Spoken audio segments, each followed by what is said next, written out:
Since the beginning of 2020, Raju Narasetti has been leading McKinsey & Company's global publishing operations.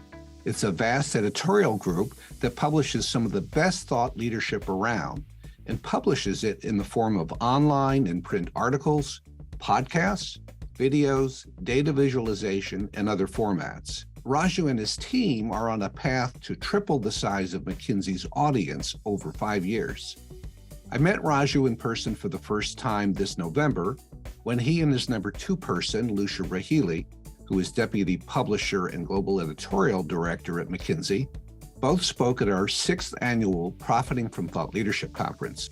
Raju has been a pioneering business journalist since the late 1980s when he helped the Economic Times of India launch that country's first weekend section for any business newspaper. He went on to cover business at a daily newspaper in Ohio, in Dayton, Ohio, before working at his first stint at the Wall Street Journal, a company he stayed at for the first time for about 14 years. There, his roles included editor of the European edition of the Wall Street Journal and deputy managing editor. He was also founder and editor-in-chief of an Indian business newspaper called Mint, and he worked there for 3 years. He then went on to the Washington Post for 3 years, from 2009 to 2012, where he helped boost the online edition's audience. And then Raju headed back to the Wall Street Journal, where he was named Senior Vice President in charge of growth and strategy at News Corporation, which had bought the Wall Street Journal's parent company, Dow Jones & Company, a few years earlier. Raju then became CEO of Gizmodo, which is an online news site, and there he managed 17 digital sites and an editorial operations team of 250 people. He then taught at Columbia University for a year and a half, where he was a professor at its Graduate School of Journalism, before he came to McKinsey in January of 2020. I spoke to Raju about a number of things, all about the topic of thought leadership. The first one is how McKinsey is able to produce such high-quality thought leadership at such high volume. The second was how the firm has changed the way it presents its thought leadership content, especially with data visualization on the McKinsey.com site, and the impact of that. Third, we talked about the adjustments he has had to make in going from working as a journalist for media companies to moving to thought leadership publishing in a professional services firm, McKinsey. Fourth, he offered his views on the state of thought leadership as a profession, as a career for people in and outside of journalism, and how companies such as McKinsey can better prepare people for these careers. And finally, Raju talked about where he sees McKinsey's thought leadership publishing operations going over the next few years. Raju, it's fantastic to have you here on our video podcast. I have so many questions to ask you, and I will probably only be able to go through a few of them. Well, thank you for having me, Bob. I'm looking forward to it. Terrific. So why don't we begin with, when somebody goes to the McKinsey site or has been on the McKinsey site, especially since COVID hit in early 2020, one of the things that stands out since then is how much content and how much high quality content the firm has been able to produce. What makes that possible? What has Thank you. I mean, I appreciate you calling it, labeling it high quality, because we tend to think of it as that as well.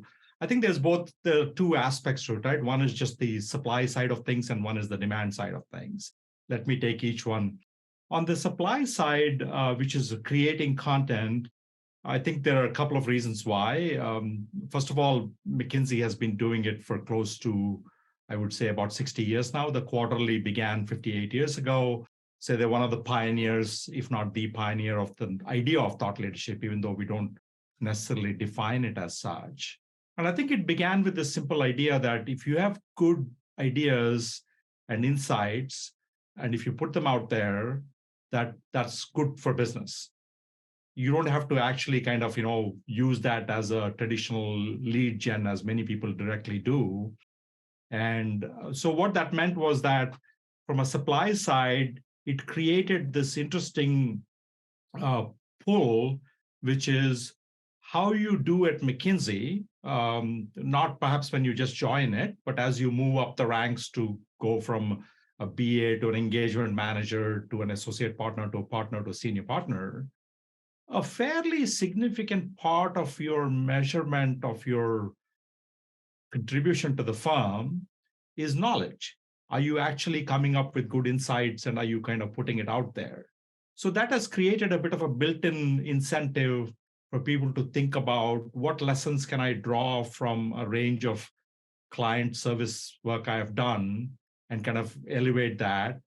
And then very smartly, I think they also created a group of people who would then help kind of, these are editors and these are people who can discuss with you and how to kind of then take the idea that you might have. So it has created a fairly steady supply.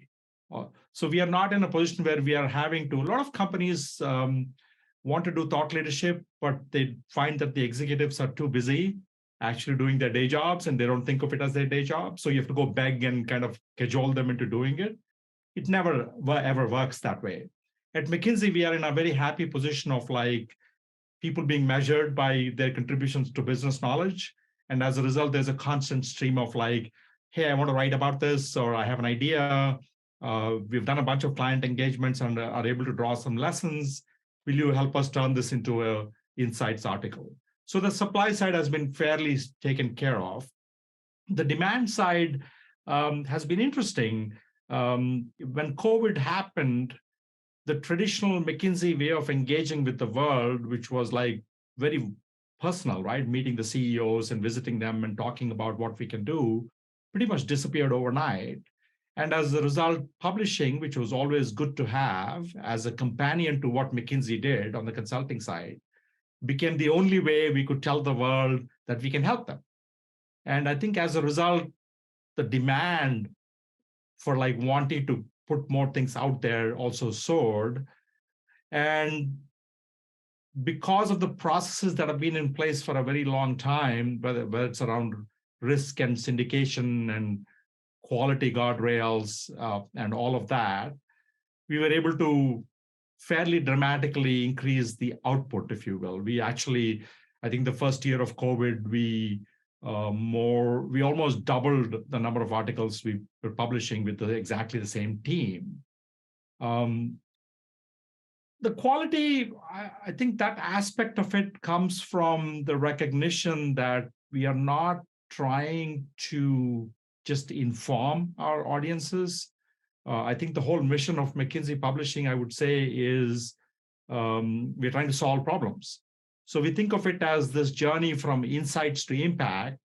So when you look at a piece of thought leadership, if you will, we're constantly looking for, is this actionable?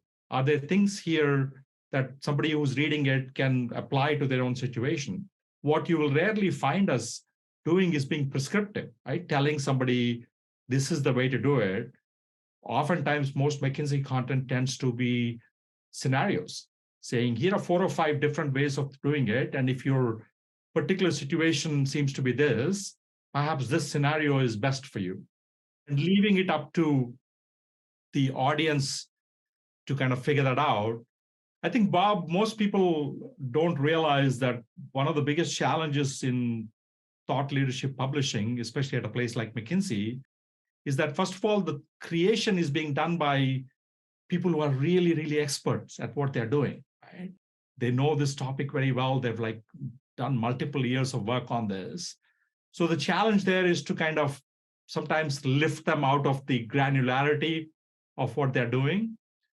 But the other side of this is also our readers. We are aiming for not a very generalized audience, but typically VPs and above, general managers and VPs and all the way to the board. But these are also people who have a fairly good understanding of that topic. So the challenge then is to kind of then you're not dumbing it down, but you're trying to kind of distill the lessons and make sure that when somebody who's a CFO reads something about valuation, it doesn't feel like we are talking down to them, but it feels like we are helping them apply it to a situation. And that's the magic, I think. And over the years, I think McKinsey has done a pretty good job with it and built up an audience. And oftentimes people do turn to us first, I hope, before they turn to others. Yes, yes. I mean, I think your CEO book, CEO Excellence book, exemplifies what you're talking about. I mean, there are a number of books aimed at CEOs and published over the last 20 or so years, right? But this book has done exceedingly well, I think, as a bestseller, right? As a business bestseller. And it's mentioned all over the place, the book and some of the material.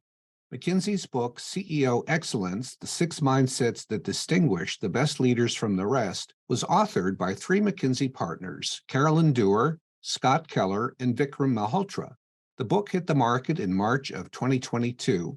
It was based on 20 years of data on 7,800 CEOs from 3,500 publicly held companies in 24 sectors and 70 countries. The authors also interviewed 67 CEOs at financially successful companies, including Microsoft's Satya Nadella, Netflix's Reed Hastings, and JP Morgan Chase's Jamie Dimon. The book has been on a number of bestseller lists, including the highly coveted New York Times bestseller list. And so that's obviously among the most sophisticated executive audiences around, CEOs, the people running, big firms, mid-sized, big firms, small firms, especially the big ones. And so catering to those people who are among the most sophisticated people in business, cannot be easy. And I guess I imagine it's easy to dumb things down and to insult the intelligence of somebody at a CEO level. At the same time, many of them are not aware of some arcane technical complexities, things like metaverse, right? They've heard about it. They're not really there, to try to dissect, is the metaverse real for our company? Using that as an example. So it's got to be not an easy audience to write for. Yeah, and I think one of the myths about thought leadership, especially for those who are outside it, is that they think of it much more perhaps as like an extended version of public relations or corporate comms. What they don't understand is that really good insights are often based on a lot of original first-party data. And I think that also separates us from a lot of others who write about it, where, just to give you an example, McKinsey Global Surveys, we have a panel of close to 30,000 executives who give us first-party data, and out of that come out a lot of insights. And that's data that you don't get anywhere else. That's very timely. We can ask questions. We can respond very quickly to what's happening. For example, if there's a war in Ukraine, what does that mean for energy? What does that mean for supply chain if there is a pandemic? But we can actually get real-time responses, and that leads to then insights that are based on kind of contemporary actual facts on the ground, rather than just kind of op-ed kind of writing. I think a lot of people confuse thought leadership with just kind of opinion writing, but for a commercial purpose. And I think that's the other difference as well.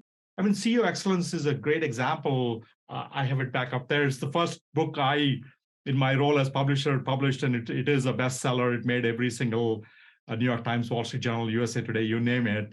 It's just about hitting 100,000 copies in hardbound 9 months after it's come out. So we're very happy with it. But the reality is that it's also based on a very rigorous database that looked at 4,500 companies and years of data, distilled that to 60 or 70 CEOs, applied a lot of very rigorous metrics, and then talked to them, right? The other strength that McKinsey has is, over time, I think we are credible enough that some of our senior partners, who we call them as CEO counselors almost, have the ability to talk to some of the biggest kind of industrial leaders and get them to open up. And so when you combine that kind of personal insights with this rigorous database, and then when you write it in a way that doesn't talk down to people, and also, I think the other magic to thought leadership, and you know this, Bob, very well, is to really define your audiences. If you are writing a book for CEOs, honestly, it's a very small audience, right? There are only that many number of CEOs. But the way to think about a book like this for us is the concentric circles of audiences, right? A lot of people aspire to be a CEO. Oftentimes, these are fresh MBAs who think that 20 years out, they will become one. or it's the C-suite. And so I think the way to think about publishing at McKinsey is to think about like who the audience is, and are we kind of providing them enough information. But again, I go back to my original point, which is we are not just about informing people, we are about helping them solve their problem. And if you keep that in mind, I think we tend to be successful in bringing people back to us. The next time they have a problem, they come and say, let me see if McKinsey has published something on this.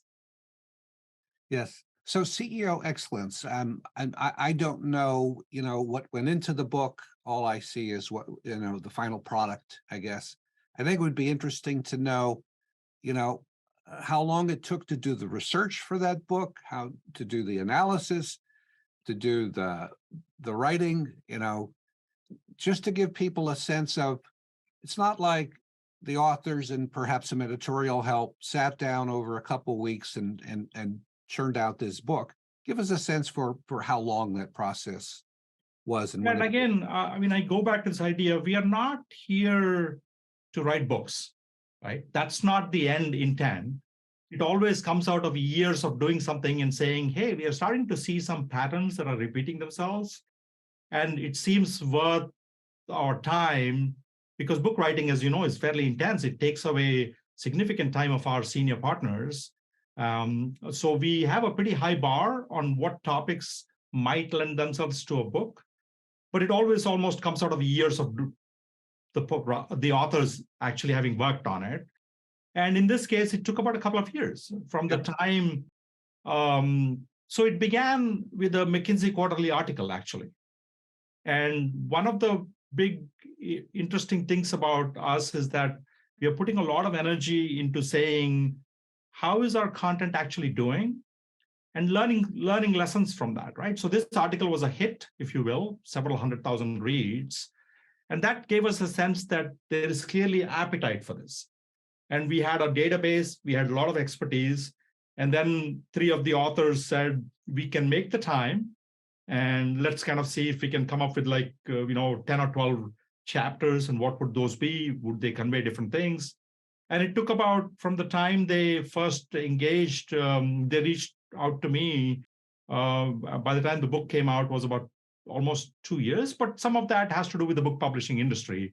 As you know, mainstream publishers usually take 6 to 9 months from the time you turn in a fully edited manuscript. And so it took about 2 years. The idea, we parked it a little bit at the beginning of COVID, picked it up towards the end of 2020, and then it came out 2022 March. Now, was that the first book you've been involved in your career? As a publisher, yes. Yes. I have not written one. I don't think I'll ever write one. I work on very short-term deadlines. If somebody tells me turn in a manuscript 6 months from now, I will get to it 5 months, 25 days into it. But since then, we've published 3 other books, and I'm happy to say that a couple of them have also become bestsellers of different kinds. So I'm pretty happy about that. So I'd love to know your insights on, on producing and marketing, but especially producing great books, especially since this is kind of a new thing for you. Any revelations, any things that you didn't realize about, the creation of a great business book, that until you kind of saw the process and were involved in the process, you didn't realize before? I had a couple of hypotheses, and both I think panned out the right way. One is, and I'm, most consultants think they can write. Some can write, but very few can write a book. Yep. To hold a narrative arc over, let's say, 300 pages is a very specialized skill. Not many of us have it inherently. So one of the things we do is we always kind of bring in a editor, writer, collaborator very early in the process, all the way from the proposal stage to then finishing it. Because we also want to, one of the things that I didn't realize was the book publishing industry is very skeptical of groupthink. Mm-hmm. So when you go to a big publisher like a Random House or HarperCollins, they love the idea, but when you say they're going to be 3 for authors, they're like, will this have a voice actually? Will it actually have like that kind of, will be relatable, or will it just be like a bunch of consultants kind of putting in a lot of jargon into it, right? So one of the ways we addressed that was to say that our books have a writer. So there's actually a kind of a voice that continues throughout. And then the other thing is like to bring in storytelling examples, right? Because unless we can illustrate these profound themes in some cases with real people willing to talk about like both ups and downs, and our ability to access those people, whether it's like, the Satya Nadellas of the world or Jamie Dimons or the Mukesh Ambanis of the world, I think that combination then makes it very interesting. But again, as you know, Bob, the book business has become a little bit like Hollywood, where the big production houses will create a lot of movies, but put their marketing only behind what they think are blockbusters. So a lot of the onus tends to be on us to figure out how do we create a demand for this book, right? Which we know is good. So one of the unique things we have done at McKinsey over the last 2 years is actually create a McKinsey on Books ecosystem.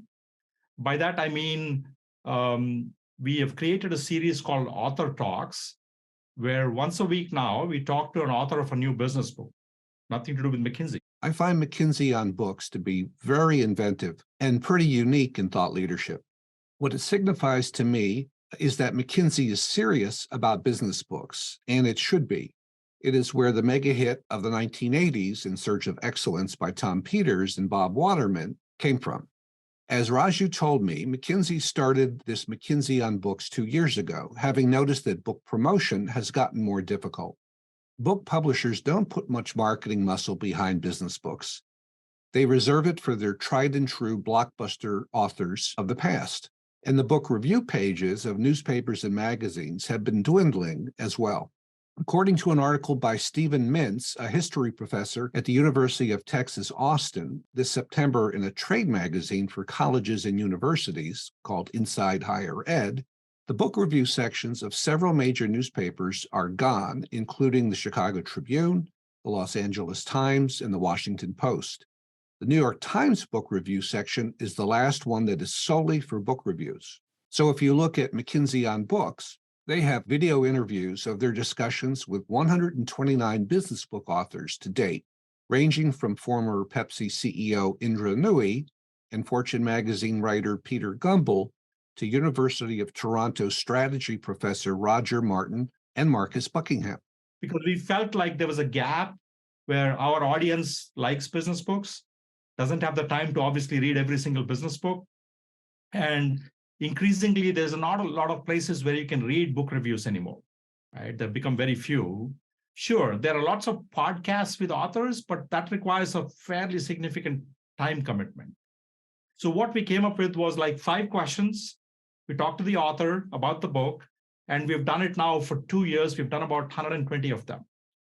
The advantage of that is I have actually created an ecosystem of readers who now enjoy reading about business books. So that then gives us a platform to then say, when our book comes out, to kind of put it as part of that. So McKinsey doesn't believe in advertising. We don't like spend money on like promoting our services or all of that. So this was a way for us to create a natural ecosystem for book readers, book lovers of business books. And when our book comes out, there's a valuable platform and audience that then kind of absorbs this and it amplifies the fact that we have potentially a good book out there. Yeah. And I think, as you're saying, it attracts the serious business book reader to that part of your site, so that when you publish another serious business book, right, they're there. They're ready to listen to your and read your latest book. Yeah, we've created a habit, right? We've created a habit of every week telling people that there's any conversation with an interesting conversation with an author of a new business book, right? And it's the thing that I spend a lot of time thinking about is how do I respect the one single non-renewable resource my audiences have, which is their time. So we try to be succinct. We try to kind of get in and out, give them something actionable. But once you create that habit, we find that we are able to bring people back on a very consistent basis. So I'm not spending a lot of time chasing new audiences. I am absolutely chasing new audiences, but because I have the ability to kind of bring people back on a consistent basis, I have a fairly large audience that's built in. Yes, and this, I think, goes all the way back to, as you said, 1964, when McKinsey Quarterly started to build, obviously at the time, a print audience, and then print and online.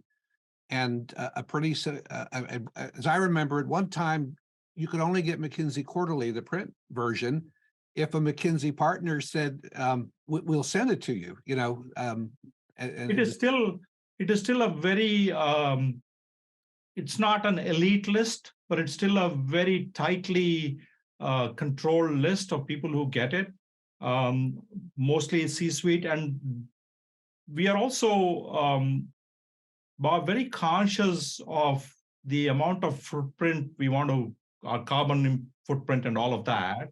So we want to make sure that we are sending it to people who really want it and sending it from people who really want to send it.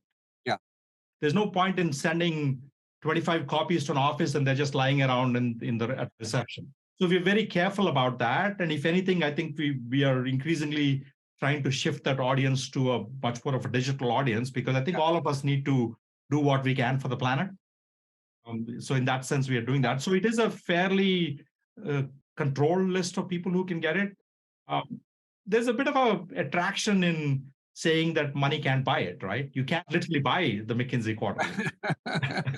And just, what I meant to say was, the only people 20, 30 years ago who could read McKinsey Quarterly were the folks who were sent the print version.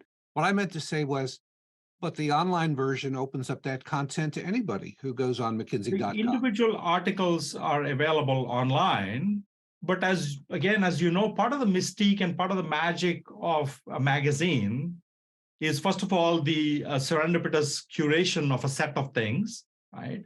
And also the presentation, the packaging, and that experience.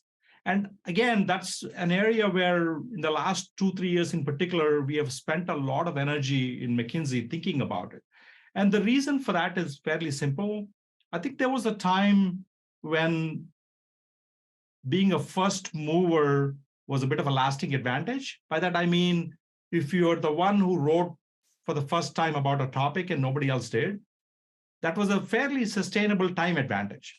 I don't think that's the case anymore at all, actually, right? Because there is not really a topic that folks are not writing about. Let's take sustainability, for example, right? Sure. Everybody's writing about sustainability, from mainstream media to very niche publications to all of the people that McKinsey thinks are its peers, right? So the question then is, even if we think that our insights on sustainability are unique and better than anybody else, how do you get people to consume it, right? Because only then they will realize that if they read us and read 5 others, and then they say, okay, McKinsey was better. Who has the time to do that? So what we are increasingly trying to do is, the experience of consuming a piece of content from McKinsey that you want to read about, that experience can be proprietary, and you can sustain your competitive advantage. And the next time somebody says, the last time I read something about sustainability, it was not only insightful in terms of the words, but the graphics, the visuals, the packaging, the interactivity was all very interesting and useful. So let me go there first, right? And I'll give you a good example from this week. Just yesterday, we published a new report from our McKinsey Global Institute called Pixels of Progress. What we did was, we looked at the world, but divided up into 40,000 micro regions rather than like country view. The biggest difference there is when you drill down to these 40,000, divide the world into these 40,000 regions, you get a view that is 230 times more precise than if you're looking at India as a country. We then broke it out into 6 chapters. The old days, we would have published 200 pages, take it or leave it. We have a very compelling video introduction to it, 6, 7, 8 minutes, which really kind of lays it out in a way that it almost feels like McKinsey meets the weatherman, right? Lots of moving graphics, and one of our senior partners, who's a key author, talks about it. Each of the chapters you can read separately. Each has like lots of interesting data, a lot of interactivity. So the collective experience of consuming this from McKinsey is so unique that even if pieces of this information, right, at the end of the day, data about the world is available in lots of places, right? So we are trying to say amazing content, insightful content, useful content, put an experience layer that is unique and differentiated, and the collective experience of that is what is going to be different than, honestly, a BCG or Bain or anybody else publishing on the same topic. Yes. Does it take resources? Absolutely. There were 12 people from global publishing, front-end developers, back-end developers, coders, designers, analytics people, who got all involved in this project, right? But that's where I think we are starting to separate ourselves from the pack, because the idea that we will write something, no matter what the topic, metaverse, you name it, and that somebody wouldn't have either written about it or isn't going to follow right away is now, I mean, it's table stakes having content. So I think that's the direction of travel for us in creating interesting experiences that are useful, and also making it more interactive, where if you're living where you're living, hopefully you can put in your zip code and it pulls up your micro data, because we already have all of that data behind. In the old days, we would just write a very macro level article, 4,000 words, and be done with it. Yes.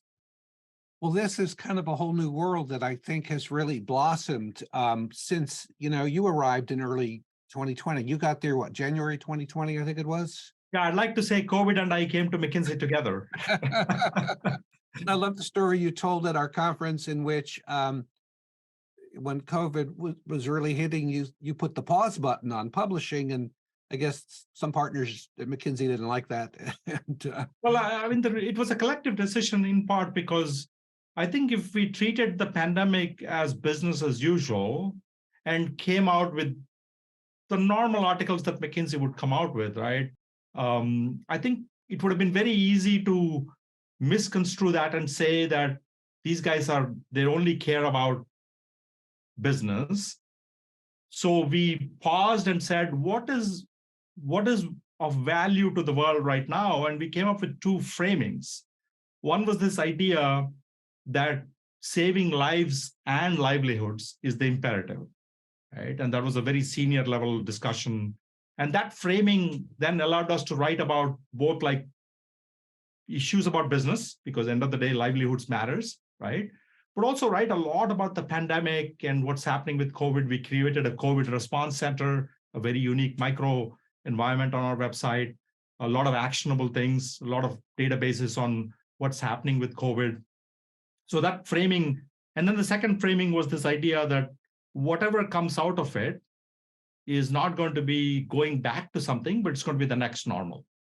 So those 2 frames then, so we paused, and then once we had the framing, we made sure that everything we published was meeting those 2 lenses, if you will.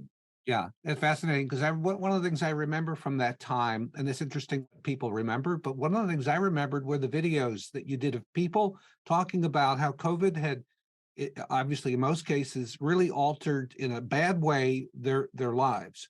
This was not a business discussion. This was just about how COVID had worsened their lives. And I remember that till this day, because these stories told by real people all over the world. People. Like these were riveting. It's like these were riveting stories. And I think that was a little bit of a turn in the direction of travel of McKinsey Publishing, where I think we realized the value of storytelling.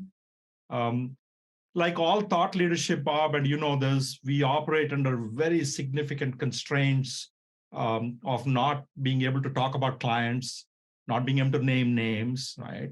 Which makes the writing sometimes feel to an outsider, somewhat ponderous.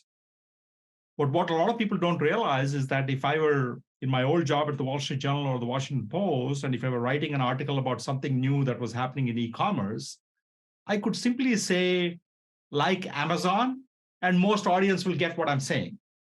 But in our case, we don't do that because it's entirely possible that Amazon is, was, or could be a client. And so we tend to then write around that idea a little bit.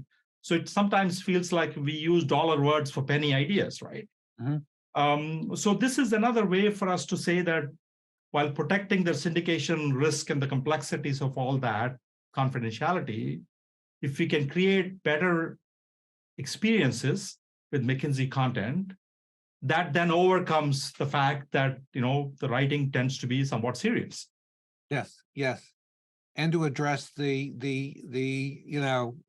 difficulty of name dropping of Fortune 500 companies. I guess unless if it's something the company has said publicly, that would be used. I think it's a combination of things. One is that historically we've always emphasized client confidentiality, so that still remains very paramount to us. We are getting a little bit looser about loosening up a little bit about telling more stories about ourselves, bit more firm narratives and things like that. But they often come with like making sure that who we are talking about is also comfortable with it. There are examples like, for example, one of our case studies, as we call them, about how we helped use AI and digital for a team that eventually won the America's Cup. That was an amazingly compelling story, but you can imagine the possibilities of storytelling with that, right? We just created like really compelling visuals, motion graphics, and then told the story of like the use of technology in helping a business decision.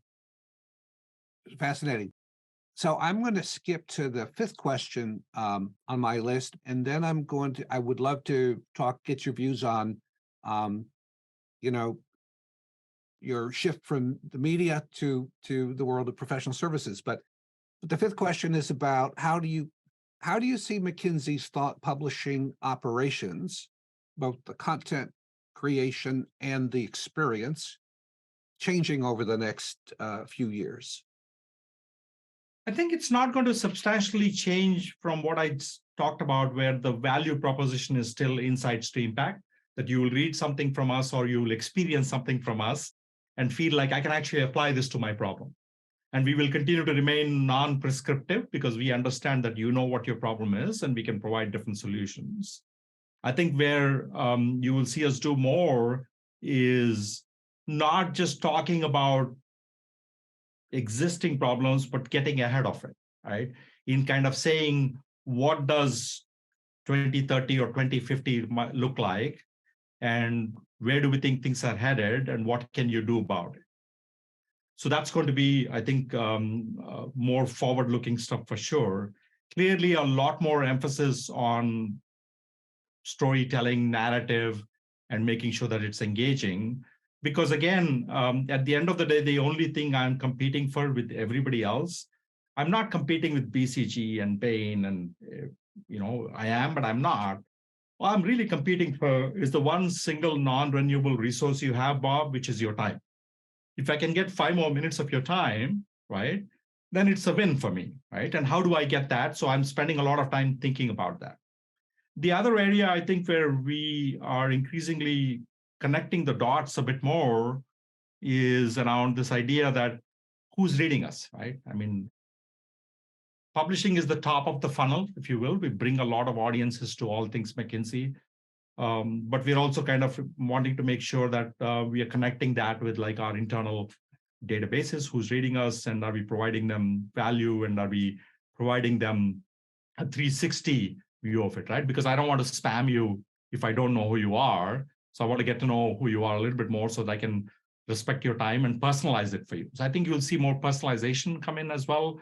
If you can already, if you follow our Insights app, you can really personalize it now. But on the desktop, it's a little bit challenging. But I think there'll be more technological progress on that front. And at the end of the day, we have to have really good writing and good editing that doesn't change the core of what we do as McKinsey Publishing. In the short term, I have a feeling that like most organizations, 2023 is going to be challenging. The world is entering a phase of extreme uncertainty that we haven't seen in the last couple of decades.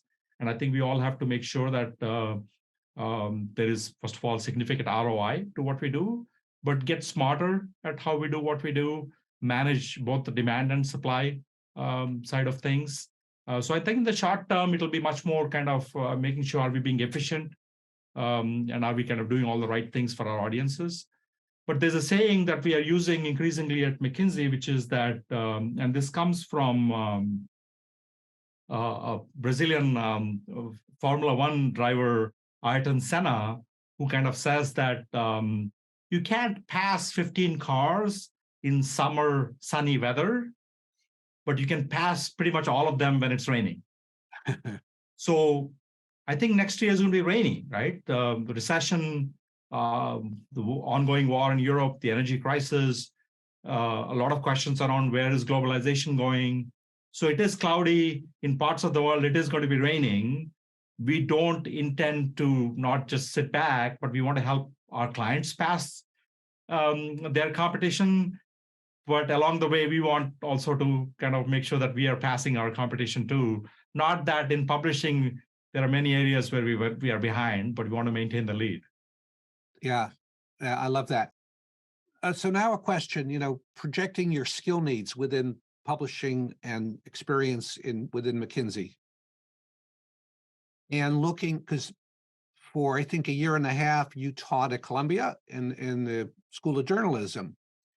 Do you think, based on your Columbia experience or maybe knowledge of other universities and their schools of journalism or communications, do you think I guess to me, they're kids, the students that are in these programs are aware of working at places like McKinsey, and it doesn't always have to be McKinsey, but Bain, these quote unquote thought leadership jobs in professional services or tech firms or industrial manufacturers that have somebody involved in thought leadership. Do you think from your experience at Columbia that students are aware of this as a possible career?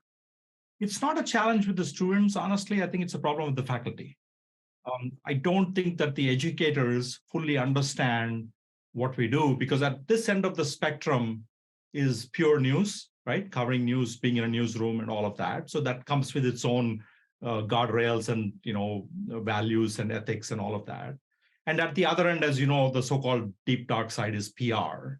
Yeah. I think a lot of people don't understand that good thought leadership is actually in the middle and oftentimes closer to the news side of things, minus the news bit, right? In terms of just accuracy, in terms of just having underlying robust data and facts.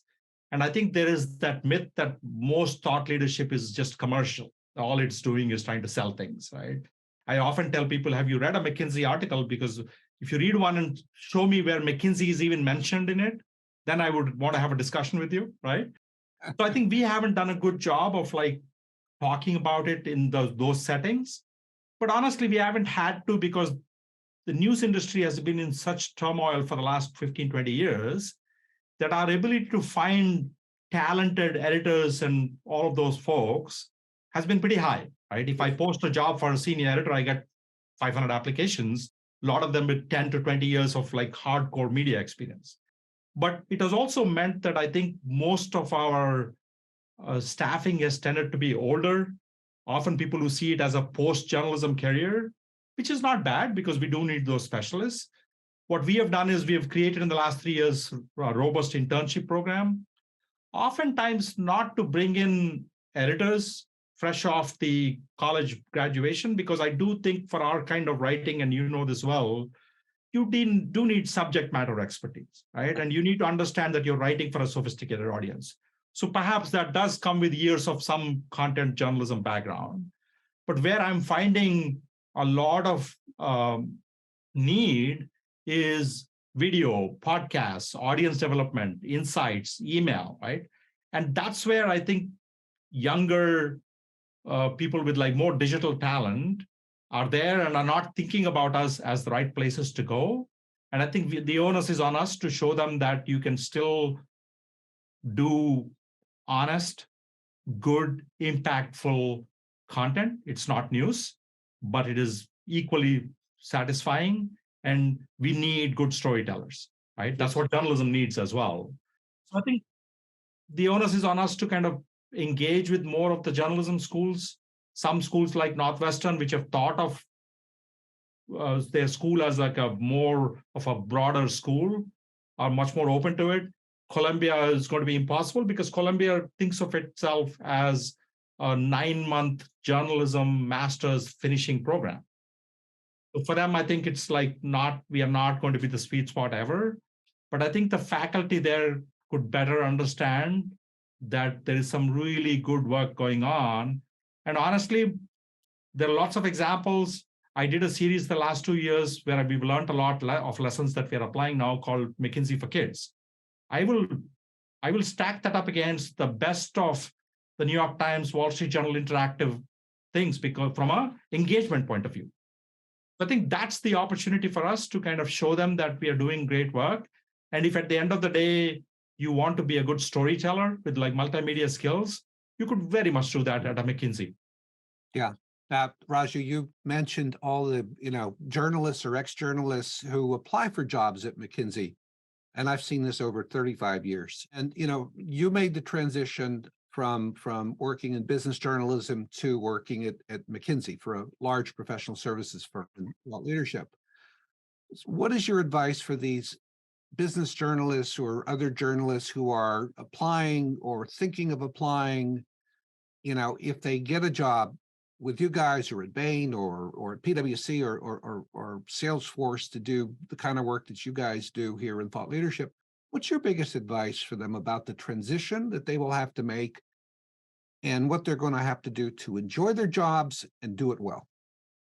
I think the biggest transition, and this is a mental and emotional one, Bob, is that if you are a journalist, no matter how well your organization is doing or not doing, you are the product, right? What you do in your newsroom is the product.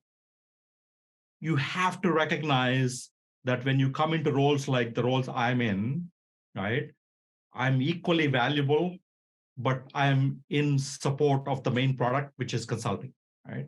And it's a real mind shift that to go from being seen as the center of gravity to kind of coming and saying, what I do helps the center of gravity continue to grow.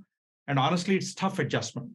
Mm-hmm. And so I spend a lot of time when I interview journalists for roles that we've filled in the last few years, really emphasizing that, saying that, are you sure that you're ready for that, right?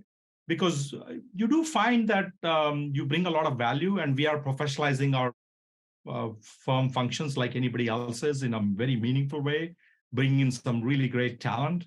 But you have to recognize that at the end of the day, we are in service of our consulting. It may not be obvious, it may not be directed, and McKinsey, it is actually, it is not a lead gen kind of a publishing model at all. But end of the day, you are in publishing in McKinsey because it helps our consulting side, right? So to me, that's the biggest mental adjustment. The other adjustments are situational rather than, so I can talk a little bit about McKinsey. For example, given our culture, we don't have positional authority, meaning that I can't say I'm the publisher, this is the way it's going to happen. I have to sell the idea. If somebody, because we have this belief that anybody has the right to dissent, but also, by the way, has the obligation to engage once we all agree this is the right thing to do. In newsrooms, while they deceptively feel non-hierarchical, they actually are very hierarchical. An editor may sit around a room and everybody may weigh in and very open conversations, but at the end of it, the editor says, okay, this is what I'm doing, and everybody falls in place. At McKinsey, I think we talk a lot more about these things.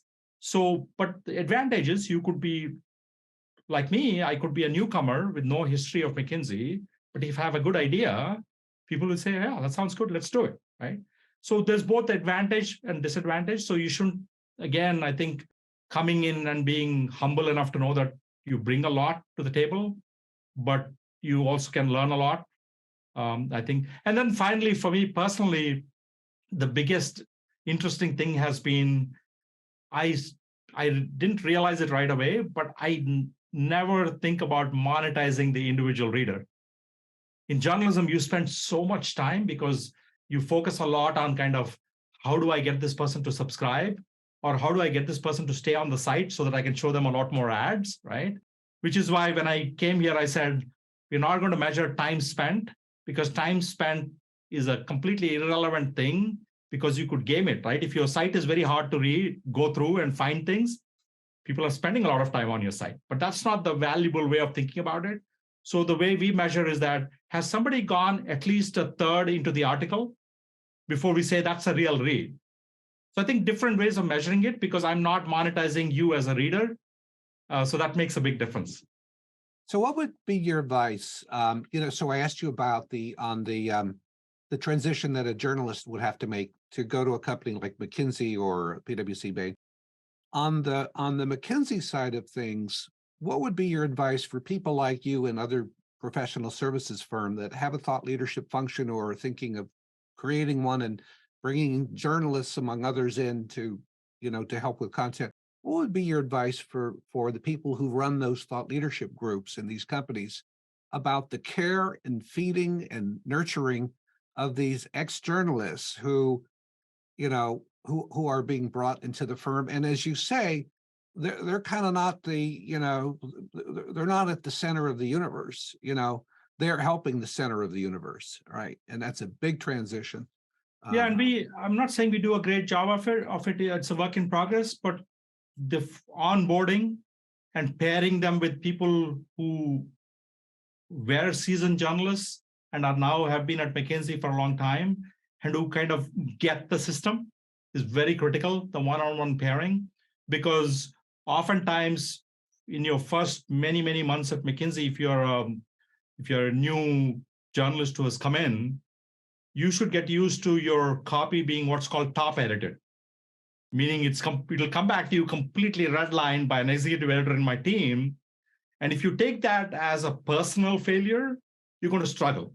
But if you take that as, this is what makes it an interesting McKinsey article for McKinsey's audience, and I'm learning from it, and over time, I will get to top edit somebody else, I think that's very important. You have to have a bit of a thick skin and confidence in your own abilities. The number of times that I try to sell an idea and it doesn't fly, and I'm like, clearly I'm not selling it the way McKinsey is used to be being told about it, is very profound, by the way. I mean, there's a learning curve to that you pick up, but you've got to have confidence, and there's a reason why they hired you, because getting hired at McKinsey is usually a gauntlet of many interviews. I think I had about 20 of them before I got in. So clearly they want you, right? So I think you have to be comfortable in that, but you also have to be very open to recognizing that you're working at a place where everybody is extremely talented, right? It's a hard place to get to. We get 1 million applications and we hire like 4,000 or 5,000 people a year. So I think that comfort level has to be there. And then over time, you will develop expertise and you will start realizing, and we often get this now where a senior partner will say, hey, can I get X to always edit my articles? And then you've succeeded. It'll take time. 3 years in, there are times when I feel like I don't know anything about this place.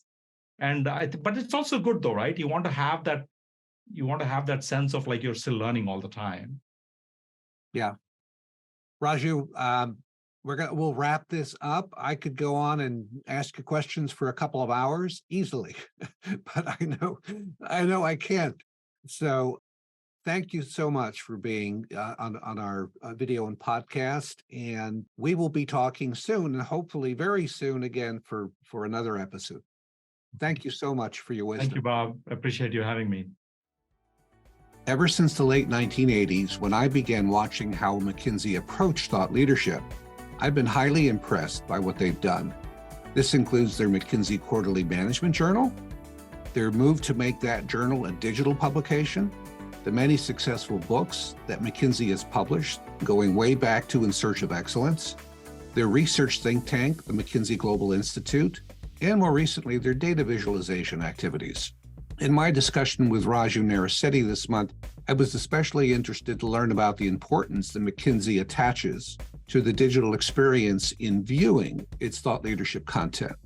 Now, in the old days of thought leadership, we largely thought about content in two dimensions: producing high-quality ideas, and then marketing and selling those ideas. But as Raju and McKinsey are showing us now on McKinsey.com, success with thought leadership is not just about content and not just about marketing. It's also how you present your content online, how you make it visually informative and compelling, and how that will increasingly separate you from your competitors. Now, Raju is the 13th person we've interviewed this year on this video podcast series, which we launched at the beginning of 2022. In 2023, we will continue to bring you highly accomplished people in the field of thought leadership, both thought leadership professionals, that's the people who work with experts to push, package, publish, present, and help them get recognized for their expertise, and famous thought leaders themselves. Until then, my co-host Alan Alper and I wish you a very happy holiday.